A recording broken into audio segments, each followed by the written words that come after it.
Hello, everybody. I'm Matt Kelly. I'm the editor of the New European newspaper. If you don't know anything about the newspaper, it was, well, you're probably sitting on a copy, but it was founded in the immediate aftermath of Brexit. We launched it 2 weeks after the vote, and we expected it to last for 4 weeks because we thought everyone would get bored of the subject. I'm just signing off issue 89 this week, so if I look tired, that's why. We've got a great panel, and we're going to discuss, it's quite a broad topic, we're going to discuss tactical voting and politics over principles or principles over politics, which I think is so broad it means we can talk about anything we like apart from football. But let me introduce to you the panel. In order, to my right, we have Roger Casale. Roger is founder of New Europeans. So one of the things you know about Brexit is how unimaginative we are around giving things names. If you remember that, I'm the one with all the stress from launching a new newspaper called The New European. Roger is the one who, since 2003, how long have you been? 2013. 2013 has been running New European. Yeah. Would you like to explain a little bit about it? Society to promote European values. It's a membership association, so we hope you'll all sign up and join, neweuropeans.net. And we're set up to champion freedom of movement and European citizenship rights. Because in 2013 we asked the question, what would happen to EU 27 citizens in the UK and Britons in the EU if there was a referendum and Britain voted to leave? And there's still no really clear answer today, although I'm sure we've got a few ideas as to how that should be resolved. Yeah. And it was at a time, actually, Matt, when not only was the term New Europeans not so much in currency, but people didn't really talk about EU citizens and EU citizenship at all. And I think it's a great shame that that wasn't more of a feature, our EU citizenship rights, during the referendum, because it's one of those things where you know what you have when you're about to lose it. Exactly right. Thank you for that, Roger. To your right, we have Hugo Dixon. Hugo is chairman of InFacts, a very well-known and respected journalist who's written for The Guardian, The New European, amongst others. Hugo, the point of InFacts, as I understand it, in fact, to quote your website, it's to make the fact-based case for Britain to stay in the European Union. That's correct, isn't it? That's right. We've actually changed it. It's to make the fact-based case against Brexit. Okay. During the referendum, it was to stay in the EU, and now but anyway. But we indeed, and we have not given up hope. In fact, I think that the chances of stopping Brexit are going up. We think that even in this world of fake news, facts do matter. We don't pretend that facts alone are going to win the argument, and we never did. But we've got a Hearts and Minds campaign, and as I think almost all of us realise, we always thought hearts mattered more, but obviously they matter even more. But that doesn't mean to say that minds don't matter at all. Okay, let me pause you there, because this is something I want to drill down to in a little bit more absolutely. As we go on. Thank you for that. Hugo, and to your right is Eloise Todd, Chief Executive of Best for Britain. Eloise, Best for Britain is the campaign, the organisation to fight against Brexit and to stop Brexit, which is a distinction because some of the organisations are a little bit softer in their aspiration. That's correct, isn't it? Yeah, we absolutely want to stop Brexit. Yeah, and you're also notable for being the recipient of all George Soros's later money. That's I don't know about all of it, but certainly he's been very generous with us, as reported by Nick Timothy. Great, okay. And every time Nick Timothy writes about you, he sends you another cheque. That's correct. That's right. So thank you for that, Nick Timothy. Listen, I thought we'd start with perhaps a reality check, because in the last couple of hours I've been here, and we've talked a lot about how the mood has changed since the vote and how people have come round to understanding that Brexit is bad for Britain. And yet, we look at the polls, and the polls since the referendum have bounced around, and it's a fact to say that they are more or less in favour of staying in the European Union now, but there's nothing huge about it. In fact, the latest poll from YouGov, which was 13 days ago, in hindsight, was Britain right or wrong to leave the EU? 43% still say we were right to leave the European Union, 45% say we were wrong, and 12% say don't know. So my question, and I'll start with you, Eloise, if you don't mind, is who are we trying to convince now? Where is the tactical battleground to win over this opinion that isn't actually markedly shifting as much as we perhaps think it is? It's a great question. At Best for Britain, we're very focused on trying to get the message out to the middle portion of the country, basically, soft leavers and soft remainers. There's anything from between a third to half of the country in that category, depending on how you measure it. But we think that, the people, frankly, like us in this room, who are probably pretty convinced that Brexit's a bad thing, and the people on the other side of the scale that are really convinced about leaving, there's not that much point in us kind of reaching out and talking to those people. It's the softer ones on both sides of the equation that have less and less between them, actually, in terms of differences that we really need to target. And so we're in this situation of, while our line or our objective is extremely clear, we think that Brexit is bad for Britain and it's not what's best for Britain at all. The way in which we want to communicate with people is not to kind of just tell them that or preach that to them. It's about trying to give people that are maybe more hardcore Remainers the kind of tools that they need to talk to people who might have a different point of view from them. So, for example, we run these barnstorm events across the country. We've trained about 2,000 people so far, and I'd encourage you to have a look on our website and see if there's one near you. We have a campaign handbook that's all about trying to talk to people in open, persuasive ways, not to kind of have rows with them about what we think about the EU, but rather to scratch beneath the surface of why people maybe think the way that they do and why people might have voted to leave the EU. Because one thing we know for sure is that people didn't all vote to leave the EU because they hate the EU. Some of them did. That's absolutely valid. But many people voted for myriad reasons. Maybe they had a concern about the NHS. Maybe they had a concern about immigration. Maybe they had a concern that was related to or somehow tangential to Brexit that they thought Brexit might solve. But a conversation to open that up can reveal something different. So we do have that slightly, that's part of our DNA. We really want to get to people through social media and through training people that don't necessarily think like we do. Thank you for that. And by the way, folks, we're going to hopefully have some time for some questions towards the end of the session. So please, if something pricks your interest, then hold that thought and we'll deal with it at the end. But Hugo, you spoke earlier, as you were introducing yourself, about the difference between appealing to people based on facts and appealing to people based on, effectively, emotion and sentiment. What evidence have you got that facts work at all? Because we have been very clear in seeing the lies that were promulgated during the referendum. And yet, if anybody objectively paid attention to what I think we agree are a clear set of facts against Brexit, surely those polling numbers would be much greater in favour of staying in the European Union. Well, no, yes, no, yes, no, no, no, no.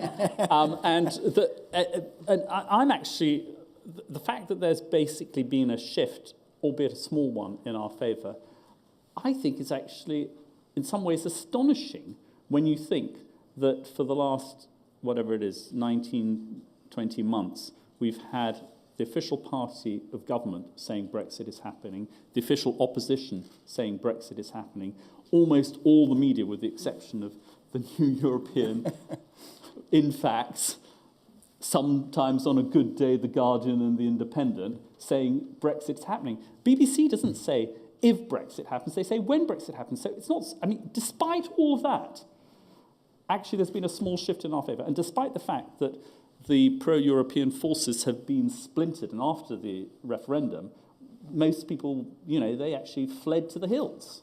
That's what happened. Only a few, like you, us, were there. And now there is this coming together, which is absolutely fantastic, of the pro-European forces. And more money, it's great that Eloise has got this has got George's backing her, and as other people are putting money. I mean, we've raised about almost 300,000 in the last few months. Last year, we couldn't raise a penny, barely raise a penny. That's the beginning. So I think that the forces are gathering. And I would agree with what Eloise said, but with one caveat, which is, yes, we need to win over the middle ground, but we also need to galvanise our core base. Absolutely. And what we need to do is we need to persuade the core base that there actually is hope. Because if they don't believe that, because they are our ambassadors, they do need to go to Eloise's barnstormings, which I can say they used to, until a few weeks ago, have an absolutely brilliant young woman who was helping doing them, my daughter. And so I think we do need to train up. We can't just be waving flags, even if that's what we feel in our heart. That works with some people, but you do need to galvanise that core base. And what I would also say is that facts do matter. So here's one way. Boris, who I admit is an old friend of mine. I've known him for 35 years or something. 2 years ago, he was the most popular politician in the country. He isn't any longer. Really? Where are you basing that on? Well, even Conservative Home. And people think there are various reasons for that, but one reason is that people think he's a liar. So facts do get through. The other thing is linked to that is the NHS. Now, on the NHS, during the referendum, that was playing brilliantly for the Leave campaign. The opinion polls and focus groups show now that it plays a little bit in our favour, or perhaps even. It should be playing massively in our favour, because we know that nurses and doctors are leaving the country. That has actually made cuts through. People are also beginning to realise that there ain't 350 million, there ain't 200 million, there ain't 50 million for the NHS. There's an NHS crisis. I'm sure that that's what Mike Galsworthy was saying earlier. So I actually think that despite everything, we're actually doing quite well. And if we can now get some more gas in the tank, as the Americans say, I think we've got every chance of giving this a bloody good fight. And we need to, because it's not enough to get a transition and go into some soft Brexit and then go into a gangplank into thin air, as Lord Bridges says. That's not good enough. We need to stop this thing dead in its tracks. Thank you. Roger, you represent a slightly broader constituency than the rest of us, in that you're looking more openly to an expansion to the continent of Europe as well. What kind of messages are you hearing, and what are your views like this? Thank you. Yeah, I think we do see ourselves very much as a European organisation. And just to make the point again, I think it's very important that when we're talking about Europe, it's not just in terms of Europe as a union of states and as a single market, but also as a union of citizens, and everything that Europe means at a human level.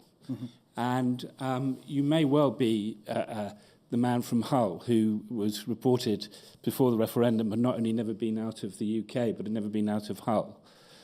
But you will have people in your community that depend on the opportunities that Europe offers. But I want to say something slightly different, actually, and to introduce something slightly different into the conversation, because I made it my New Year's resolution not to say the B word. For me, it's a kind of swear word. It's a very dangerous word. It doesn't really have any clear Are you talking meaning. about Brexit or Boris? I'm talking about the first one. Okay. But that's the problem, isn't it? I mean, that's one of the first things that springs to mind when you use that word, by free association. You've just made the point for me. And I think a lot of people are, I mean, we may not be sick and tired of the debate, but a lot of people are. I mean, we wouldn't be at this conference today if we were. And I think that it's a very divisive word. And I think what needs to happen now is we need to find a way for people to come together, for us to unite as a community and as a nation. And I think what is the word that comes to my mind is uncertainty. I think that we are in a sea of uncertainty as a result of what is going on. And I think more and more people are feeling that and feeling uncomfortable about that. And I think that the pain levels will get very high towards the summer.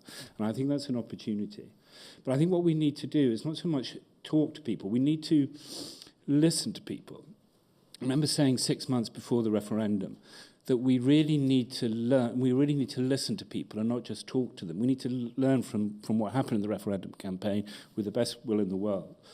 And so one of the ideas that New Europeans are proposing is a unity walk through the United Kingdom in the summer, and I hope that some of you will be able to join us and take part. The idea is really to come from the north and listen rather than to come from the south and talk. And try to get alongside people with all humility and actually understand what it is that people are saying. And I think had we done that before, people weren't necessarily saying, we want to get out of the European Union. They had something else to say. But nobody listened to them. We didn't engage. And so by the time we got to the referendum, they pressed the button that said Boris on it, or a bloody nose to the government. So it really is about engaging and about relationship building and trying to get people to understand that there's no right or wrong answer to this. There's just the way that people feel and people live. But also that people understand that we're all on a journey together towards the future. And the past is not a place that we can revisit.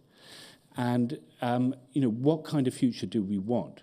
How are we going to shape that? And I think that's the opportunity to actually get people to have that moment of reflection, to think again, either for themselves or for the very least for other people in their friendship groups and their families and so on. And to, of course, that's where we also need to get the message across that there's nothing inevitable about the bloody B word.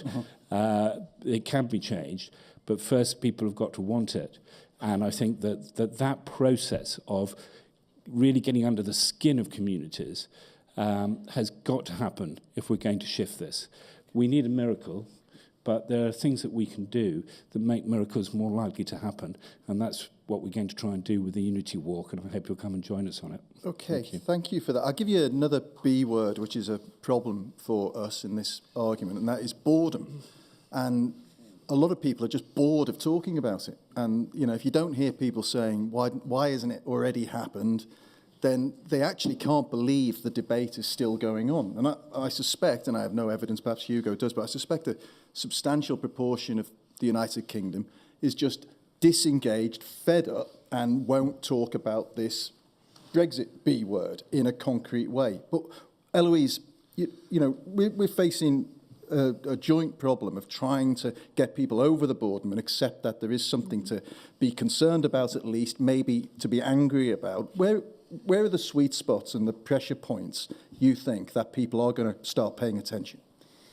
Well, I think the key is to try and understand with individuals that you might be talking to, whether that's in person or online, what their own sweet spot is for them. Mm-hmm. And so it could be that the focus for someone is, as I said before, it could be the NHS, it could be immigration, it could be a whole bunch of different issues.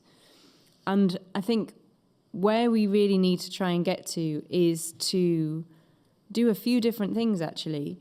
First of all, people are surprised that it's taking as long as it is, that Brexit is taking such a long time. They're also surprised that it's as complicated as it is. And they also never expected to have to make trade-offs on things like peace in Northern Ireland. That was not something that was on the ballot paper a couple of years ago. And so those are the things that we know about how people are feeling. We don't know an awful lot beyond that, actually. And one of the biggest findings that we've found of late is while sometimes we're tempted to talk about, there's a lot of new facts now and it's all looking quite different. Well, it might look quite different to us when we're sort of got our finger on the pulse or we're consuming the column inches every day about Brexit and watching all the different undulations. But for a lot of people in the country, it's just like, isn't it done yet? Actually, an awful lot hasn't changed. And so we've got to also watch ourselves a little bit with our own idea of how much things have changed, even since the negotiations have started. And one of the only kind of real facts that pops through for people in their consciousness is this fact about Northern Ireland. So anyway, that's just a slight diversion, but that's That's where people are. In terms of being bored of Brexit, I mean, you know, I'm sure we all sympathise to some extent. I mean, I wonder what we'd all be doing now if this wasn't changing. What nice jobs would we all have? So there is a reality to this, and I think not to be too glib about it. If we continue with Brexit, then the Brexit boredom, frankly, is going to continue for about another 15 years, because we won't be out of the trade deals, we won't be able to even get anywhere. And so there is a real point here as well, which is if people really want to get back to the kind of issues that affect their lives, their families and their communities, the most sensible thing might be to put a brake on this thing and get back to life as we know it and some other issues. Okay, thank you. And Hugo, do you think that's a compelling argument, Hugo? What kind of response are you seeing on InFacts when you're writing across a range of topics? What kind of drives the attention and the audience and makes an impact? I mean, it so much depends on different. I mean, there are different audiences, really. There are some people who are really interested in the nitty-gritty, but and I would say those are what we call our influencers. Those are people in the political world, politicians, journalists, whatever. And then there's the general public, who, you know, are a bit interested in that, but generally speaking, not. And what I think is, I completely agree. I think that the biggest problem that we've got in turning this around is that people are sick and tired of the whole goddamn business. You have to remember, they didn't want, apart from a few, you know, absolute sort of, I was going to say something rude. Let's say people who are fanatics. Let's say that. Apart from a few fanatics, the British people didn't want this bloody referendum in the first place. And so the British people had to turn their attention to it. They did their job. And now they think, oh, bloody hell, let's get on and just finish the whole bloody thing. So that's the problem that we have to work against. Now, it seems to me that, and this does work on InFacts, is a positive vision, which we, of course, didn't have in the referendum. And the positive vision is not a positive vision about Europe, per se, although part of it's about Europe. It's a positive vision about Britain, the UK. It's how we pretty much all agree that we need a fairer and more successful country where the people, rather than politicians, are more in control. Now, the problem is that that was an agenda that Vote Leave seized and in a devilish way connected with the EU. What we have to do is we have to take those same high-level things, fairer. I mean, there's a huge unfairness in our country, and it's part of it is austerity, NHS, whatever, but it's about housing for young people. It's about communities that haven't had any investment in them for decades, etc., etc. And we have to show, not in a devilish way, but in an honest way, that actually being in the EU is part of the way for solving those problems. It's not the whole way, because we're going to have to do the heavy lifting here. But we've also got to show that leaving the EU is going to kibosh any sort of initiative, really, that could solve those problems. So I think that is, in addition to slamming this miserable deal that Theresa May is going to come up with, I think that we also need that really critical, positive vision for our country and connect that to being in the EU, global solutions to global problems, etc. And I think that if we can do that, I think actually we can get people to pay attention and think, that's something that interests me. Okay, thank you for that. Roger, you've got a specific relationship with that kind of positive mood in the nation, because you were elected a Labour MP in 1997 with that great surge of popularity with New Labour, and you represented Wimbledon until 2005. Perhaps a little unfairly, can I put you on the spot about today's Labour Party attitude towards Brexit, and also any thoughts you have about how did Blair create that mood that it seems like we need now in a positive way, as Hugo's just described? Sure. That's fine. Okay, Put me good. on the spot. How long have we got? I left the Labour Party because I was going to stand against Kate Hoey as an independent in Vauxhall. Are we all familiar with Case Hoey? Yes. And I'm glad I didn't in the end, because I would have been absolutely destroyed. Because although the Remain vote was 76%, I think, in Vauxhall, when it came to general election, people returned to their tribal loyalties. It wasn't just that Kate Hoey was a vote leave MP and gone down, gone on her boat trips with Nigel Farage on the Thames. It was that she voted against guaranteeing unilaterally the rights of EU citizens after the election that really got to me. But actually, I was asked to give advice to the Labour Party, to Labour International, before about 6 months or so before the election. And my advice was, I actually think Labour are right, tactically, to sit on the fence. Okay. I think they're right to sit on the fence. And I hope that that's what Jeremy Corbyn is doing, and that secretly When you say he's not on this. tactically to win power, you're talking about? I think Labour Party has to wait for public opinion to shift. Okay. And then it has to lock that in behind it.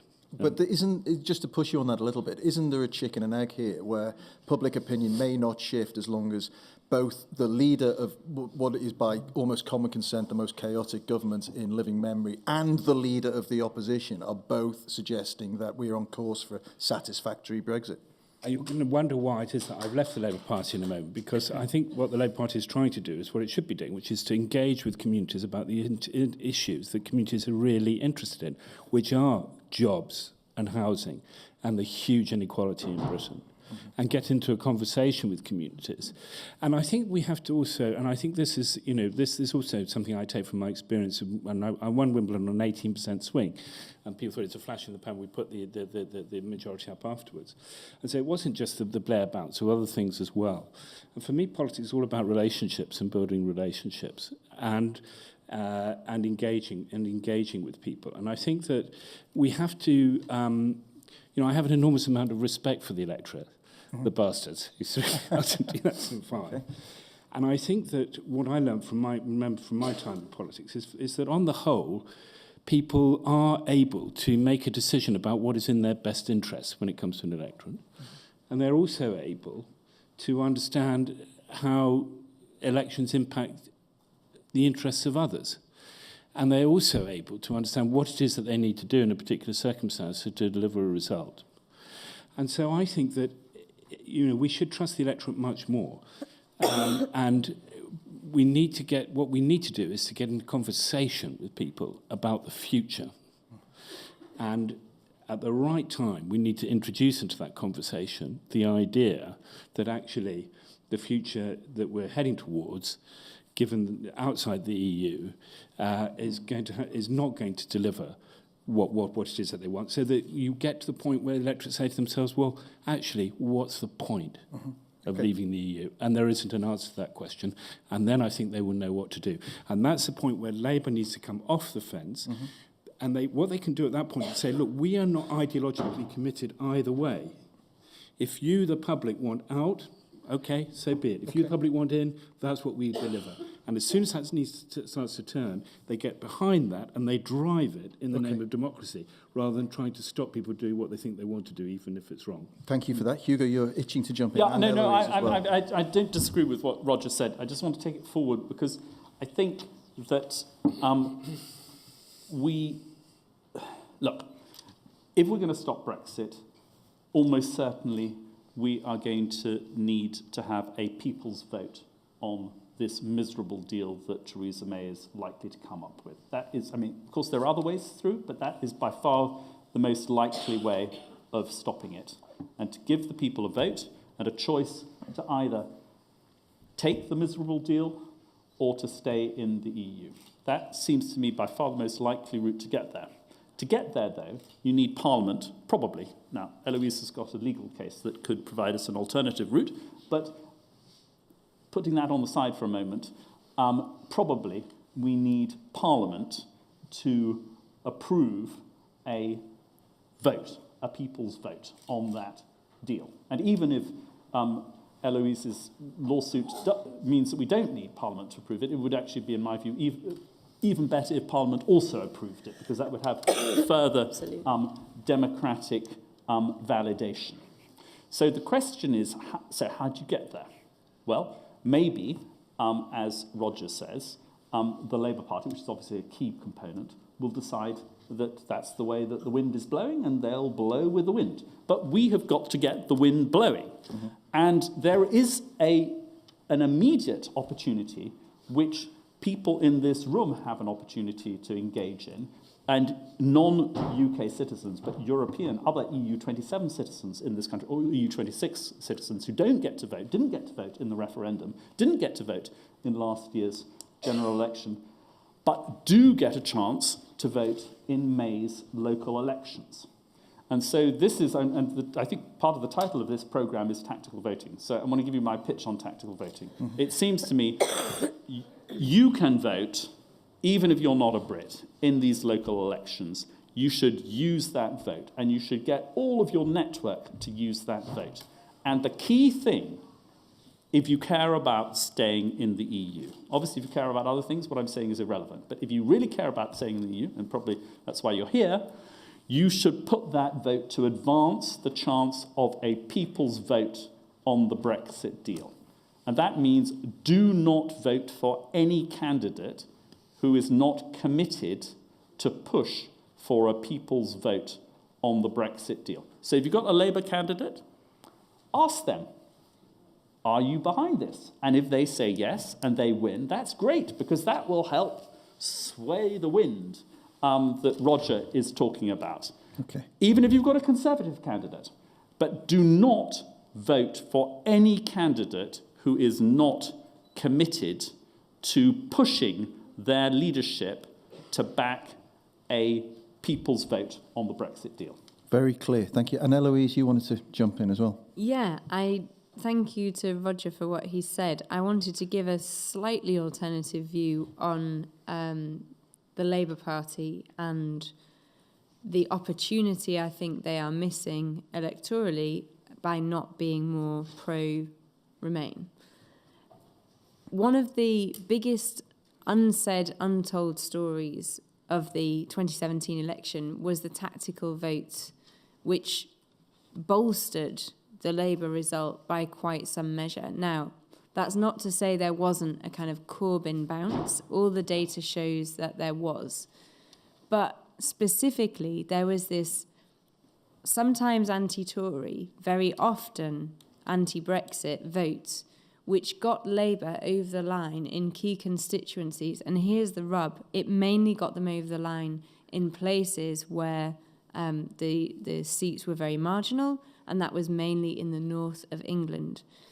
And if you look at all the data, which we have because we're geeks, it all shows that actually the difference between the makeup of the Labour votes between north and south, between different demographics, is actually not that different at all. We have this view in our minds that it's a huge divide between the north and south and all the rest of it.